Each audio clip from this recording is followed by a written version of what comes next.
Olá, seja bem-vindo. Você está no programa Direitos e Deveres com o Dr. Vanderlei de Mello. Eu sou o Carlos Camargo. Como de costume, vamos passar aí aos nossos telespectadores o endereço do escritório jurídico do Dr. Vanderlei de Mello. Você está vendo aqui na barrinha. É a Rua Santa Catarina, número 80, aqui no centro de Poços de Caldas, próximo ao terminal de linhas urbanas. E também, como de costume, anunciamos aí a doutora Luciana Mello, filha do Dr. Vanderlei, que nas horas vagas, além da advocacia, ela é tecladista e cantora. E você que queira brilhantar aí uma cerimônia de casamento, faça contato com a doutora Luciana Mello pelo 99967-6276, 99967-6276.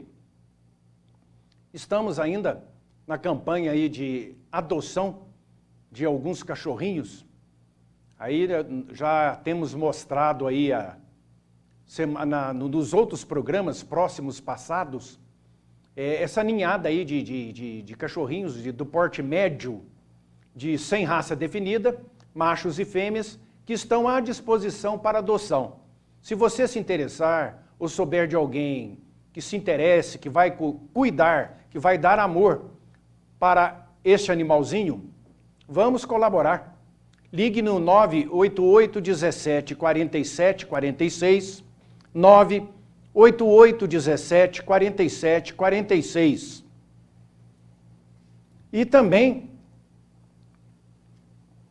nós temos o costume aqui do nosso WhatsApp.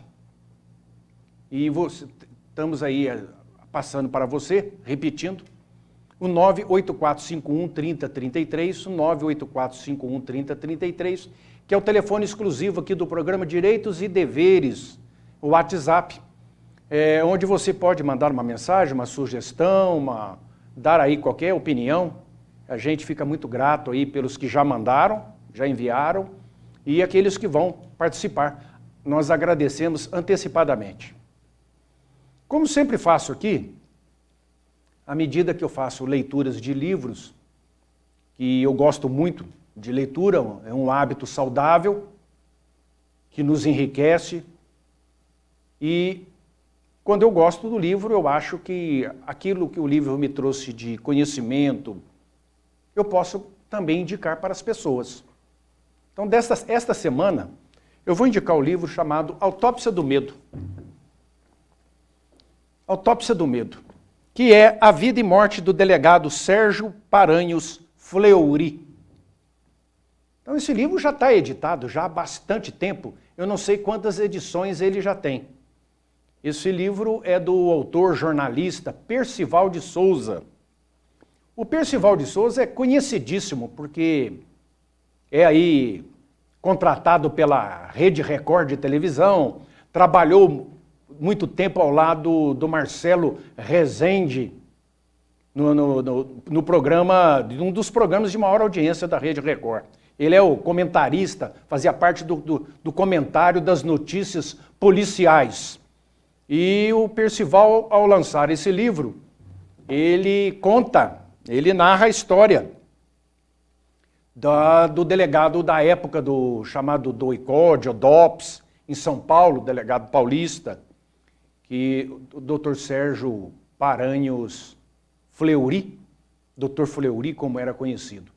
Ele é uma história relativa àquela movimentação que aconteceu principalmente nos anos 60, 64 a 70, 70 e poucos ali, onde houve uma grande luta entre a esquerda terrorista, tentando implantar um regime ditatorial comunista no Brasil, copiado lá aos moldes de Fidel Castro de Cuba, de Mao Tse-tung da China, da Rússia, de Stalin. Então queriam implantar no Brasil, e houve então aquela chamada Revolução de 64, e houve muitas uma guerra interna que poucos sabem, né? Do ataque dos terroristas a bancos, assalto a bancos, a sequestros de diplomatas, explosões em quartéis das Forças Armadas. E um homem que se notabilizou nesta época foi esse delegado do Estado de São Paulo, Dr. Fleury. Até tem uma lei que é conhecida como Lei Fleury, que em outro momento a gente pode comentar sobre ela. O Percival de Souza, um grande jornalista, escritor, tem vários livros editados. Acredite, que eu me recordo, são mais de 15 livros, todos muito bem vendidos, e ele explora muito esse lado policial, investigativo, policialesco, das coisas que aconteceram na história do Brasil, os crimes que mais marcaram a mídia policial, as páginas policiais do Brasil sobre noticiário de assuntos. Tem um outro livro dele muito famoso, que é O Crime da Rua Cuba, que numa outra oportunidade eu vou comentar aqui para vocês.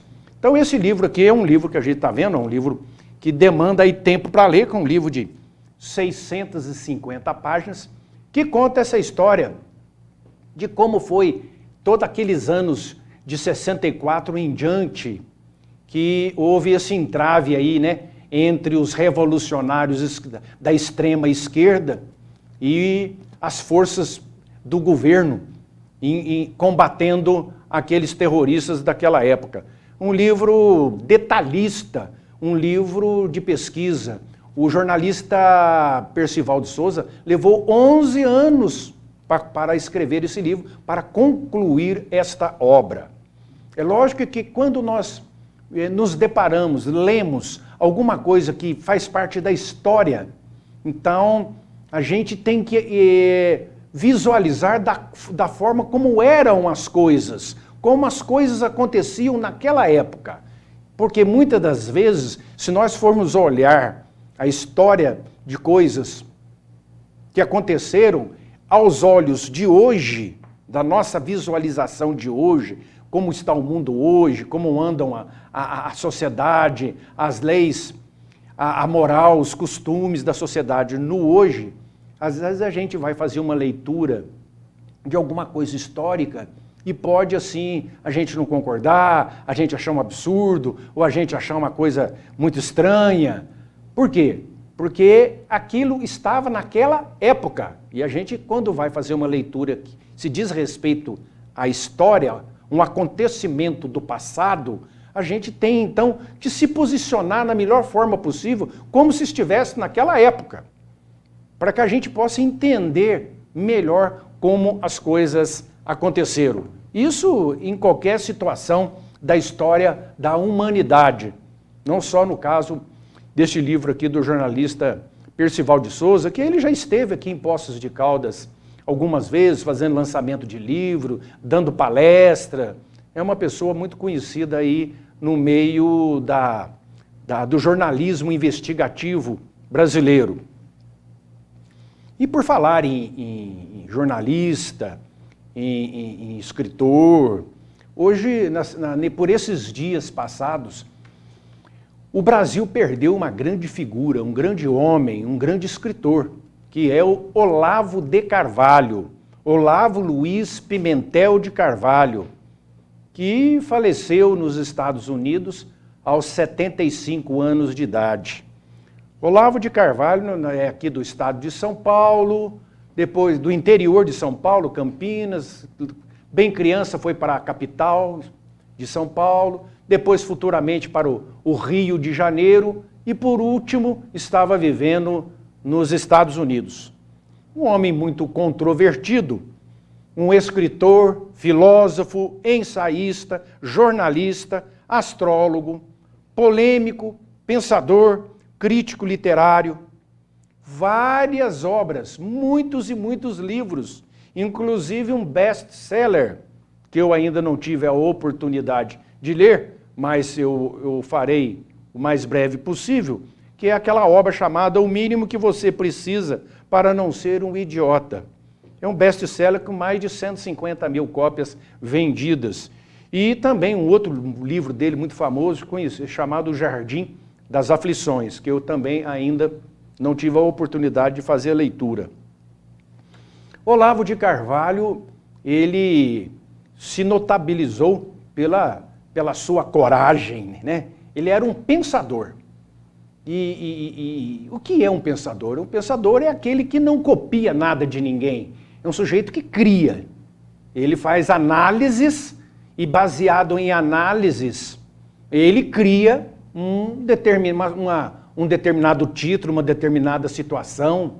E isso aí, esse modo de se expressar, de dizer alguma coisa através da literatura, são típicos de pensadores. Né? Não confundir com aqueles repetitivos que fica repetindo frases prontas, né? E se diz pensador. Né? Que no sentido restrito da palavra, pensador é qualquer um que pensa, então somos todos nós. Mas no sentido literário, pensador é esse, é aquele que cria um determinado tipo de comportamento intelectual. Então esse é o pensador. E é escritor porque vários livros dele escritos aí, vendidos no Brasil e em grande parte do mundo.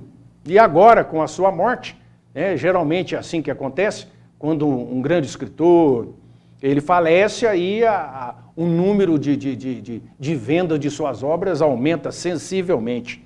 Filósofo exatamente por isso. Filósofo porque ele usava, né, de fazer análise do comportamento do ser humano, em determinadas épocas da história do Brasil e da humanidade. Então ele tirava uma essência em cima daquilo. Então esse conhecimento e essa essência chama-se a filosofia, o comportamento filosófico em cima de uma determinada atitude, ok? Então esse Olavo de Carvalho é um ensaísta porque ele escrevia vários tipos de artigos, poemas, então isso se dá o nome de ensaísta.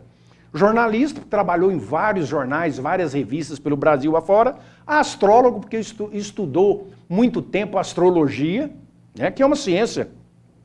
E um comportamento polêmico, e um crítico literário, fazia muita crítica a respeito de obras literárias e era criticado a todo momento. E por outro lado, Olavo de Carvalho foi odiado, extremamente odiado pela extrema esquerda brasileira. E que não o perdoou nem depois de morto.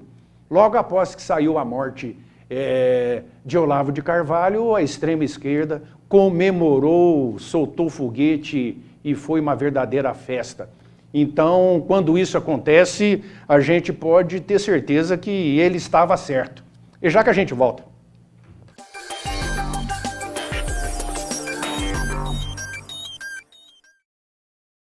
A gente passa a vida inteira cuidando de filho, marido, trabalhando e esquece de cuidar da gente. A vida passa e a gente não se cuida. Eu tenho até vergonha de sorrir. Eu ainda brinco, vocês vão ver, um dia eu ainda vou dar um jeito nos meus dentes, vocês vão ver só.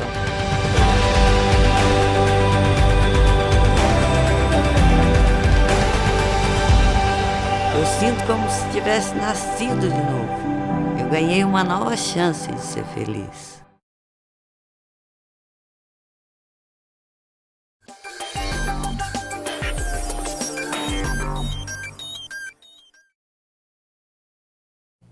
Ok, estamos de volta. No programa passado eu fiz comentário aqui de alguns projetos de lei lá na Câmara Federal, projetos engraçados, esdrúxulos, esquisitos, né? Aí alguns de nossos telespectadores mandando o WhatsApp, mas é verdade mesmo? É verdade, é verdade. Aquele um projeto de lei para a criação do Dia do Saci, né? E teve um que eu não comentei, que é também uma coisa, que é um projeto de lei 3857/2004, né? Já faz muito tempo. Doação de órgãos como redução de pena. Uma coisa absurda. O deputado federal ainda, naquela época, professor Irapuã Teixeira, do PP de São Paulo, elaborou um projeto, no mínimo, polêmico. Em 2004, ele sugeriu que presos por 2 ou mais homicídios dolosos, com pena superior a 30 anos de prisão, fossem obrigados a doar órgãos. Em sua defesa, ele ainda apresentou diversas opções ao condenado: doar uma córnea, um rim, um pulmão, medula ou 1/3 do fígado. A proposição foi considerada inconstitucional pela mesa diretora da casa. Não resta a menor dúvida, né? Então, são aí, a gente vai pesquisando lá na Câmara Federal e a gente vai tirando, né, aqueles projetos que foram lá apresentados e que se tornaram aí dito e havido como esdrúxulos, como esquisitos e até engraçado, né? No caso desse aqui, é completamente inconstitucional. A doação de órgãos é uma coisa espontânea, não é mesmo? A pessoa, enquanto em vida, ela pode deixar consignado, registrado, na sua carteira de identidade, em cartório, em documento público, que ele é um doador de órgãos. Após a morte, pode ser aproveitado ali os órgãos que quiserem, o que der para aproveitar. Muitas pessoas fazem isso. Ou quando a própria família. Acontece demais, a gente vê muito no noticiário, né? Pessoas que morrem, principalmente de acidente, morte assim, repentina, ocasionada aí por desastres, né? E o corpo foi muito ferido, a pessoa teve uma morte, então a família quer ajudar aqueles que estão aí passando por sérias dificuldades, aí precisando de um órgão. Então a família autoriza a doação. Então são nesses 2 aspectos somente. Então esse deputado da época que criar uma obrigatoriedade, então tudo que vem, tudo assim que diz que é obrigado, então a gente já vê, a população já vê de uma forma já com outros olhos, né? Obrigado a isso, todo mundo, ninguém gosta de ouvir esse negócio de obrigado, é obrigado a fazer isso, é obrigado a fazer aquilo. Existe, por força de lei existe, que nós vivemos dentro de um contexto de lei, um ordenamento jurídico de direitos e deveres, né? Infelizmente está para mais direito do que para deveres, mas existe, né? Conforme a nossa Constituição, que também não está sendo tão assim bem tratada, né? E um outro projeto aqui interessante que eu comentei, aí eu pedi para eu falar de novo, que é esse aqui de 2000, né? Há muito tempo. Projeto de Lei 2324, que fala sobre visitantes de outro planeta. Então, naquela época, um deputado federal, o João Caldas, do PMN de Alagoas, iria confirmar que ele trazer à tona um grande mistério da humanidade, que são os governos aí, quando tomam conhecimento de objetos voadores não identificados, né? Que são os OVNIs, ou então UFOs, né? Objetos voadores não identificados, que os governos escondem, né? Essas filmagens, esses arquivos. Então, queria propor uma lei que era para abrir tudo, mostrar tudo.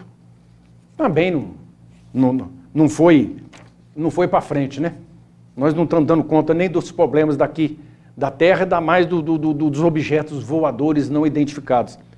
Se de fato existem, deixem eles quietos por lá. E nós temos, falei do dia do Saci também, que repercutiu bastante, né?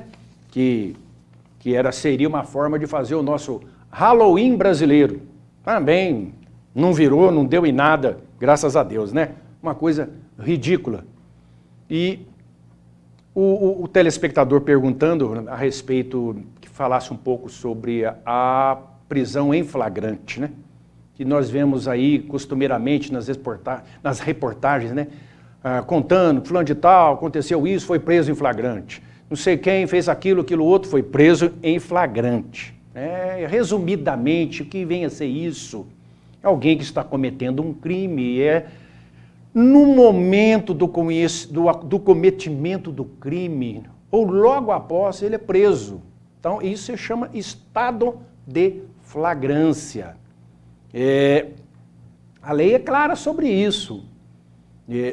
O que é essa denominação, essa palavra flagrante, do flagrare, do italiano, do fogo, da flama, né? Então, no calor dos acontecimentos, o sujeito é preso com a boca na botija, com a mão na massa. Na hora que fez o crime, a pessoa é presa, ou logo após. Então, esse aí é o chamado prisão em flagrante. Então, nós temos no Brasil um sistema de dupla polícias, né? Que é o caso da polícia militar e a polícia civil. Então, a polícia militar, que é encarregada aí do policiamento ostensivo, preventivo, fardado, ela, quando se depara com uma situação de crime que prende o autor ou a autora do crime, é levado para uma unidade policial civil, né, uma delegacia de polícia, apresentado àquela pessoa, a autoridade policial, juntamente com um boletim de ocorrência, né, que hoje é chamado de REDS, Registro Eletrônico de Defesa Social, e ali o policial narra o que é que aconteceu, por que aquela pessoa, que eles prenderam aquela pessoa, o que aquela pessoa fez. Ali narra sucintamente, ali em poucas palavras, o que é que aconteceu. Aí a gente vê que existe um procedimento logo após isso, né? O delegado de polícia, então, tem ali uma área de atuação. Então ele vai olhar através daquele boletim de ocorrência se de fato aquela prisão feita pelos policiais militares de fato foi flagrante. Se foi, ele vai fazer um documento chamado auto de prisão em flagrante, que são várias folhas ali que são contadas tudo que aconteceu. Aí vai ouvir o policial condutor do preso, vai ouvir as testemunhas, vai ouvir a vítima ou as vítimas, vai ouvir, por último, o próprio autor ou autora do crime. Aí, isso tudo feito chama-se auto de prisão em flagrante. Logo após esse auto de prisão em flagrante, dependendo do crime, a lei fala que deve ou pode ser concedida fiança para aquela pessoa que foi presa solto se defender, dependendo do crime. A autoridade policial, o delegado, vai ali arbitrar, vai dizer quanto que vai ser o valor monetário desta fiança, deste pagamento em dinheiro. Isso é feito pelo autor do delito, através do seu advogado, familiares, quem o esteja representando, recolhe-se numa conta judicial. É depositado em conta bancária judicial. E aquilo lá fica à disposição da justiça. E a pessoa, então, é colocada em liberdade para solto se defender. Outros crimes não permitem que a autoridade policial, ao final do auto de prisão em flagrante, conceda, arbitre a chamada fiança. Não tem jeito. O que acontece? Cadeia, presídio. Vai para o presídio. Até esse momento, então, ele não vai ser solto mediante fiança para se defender. Vai para o presídio. Aquele auto de prisão em flagrante vai ser enviado para a justiça, para análise do promotor de justiça e do juiz criminal. Hoje nós temos aí a audiência de custódia, né? Que é um determinado tempo após a prisão desta pessoa, que não recebeu fiança no âmbito da delegacia, então o juiz vai analisar e poderá conceder fiança pela justiça. Ou o juiz poderá não conceder a fiança pela justiça. Ou como pode também, o juiz até chamada, que é conhecido, relaxar o flagrante. Entender que não houve um flagrante assim, como parece que está escrito no boletim de ocorrência, no auto de prisão em flagrante feito pela delegacia, e ele extingue aquele flagrante e põe a pessoa em liberdade. E então é uma liberdade sem fiança. Logicamente que o processo Logicamente que o inquérito vai continuar. Só o flagrante que foi derrubado. O inquérito vai continuar. Futuramente, ele é enviado, geralmente, em prazo de 30 dias para a Justiça, nas mãos do senhor promotor de justiça, vai analisar aquilo, se ele entender que de fato tudo está certo, ele vai dizer para a Justiça, para o juiz, que é chamado a oferecer a denúncia. Olha, fulano de tal dia, tal hora, em tal lugar, fez isso, conforme se depreende aqui, conforme se vê no auto de prisão em flagrante, no inquérito policial. Aí o juiz recebe aquilo, pode não receber, mas pode, na maioria das vezes, recebe aquela denúncia do promotor e a partir de então está aberto o processo. Vai mandar citar o réu, né? Através do advogado, para vir compor ali o processo e fechar a tríade, né? Da acusação, defesa e juiz e justiça. Dali para frente está feito o inquérito, o processo judicial. O inquérito já encerrou, já está lá. É o processo judicial criminal, que é no caso que nós estamos falando aqui.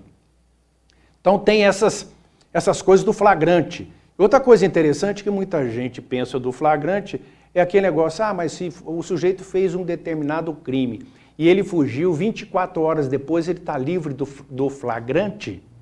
É muito comum isso aí, a pessoa foge 24 horas depois, está livre do flagrante e não pode ser preso mais. Nem sempre.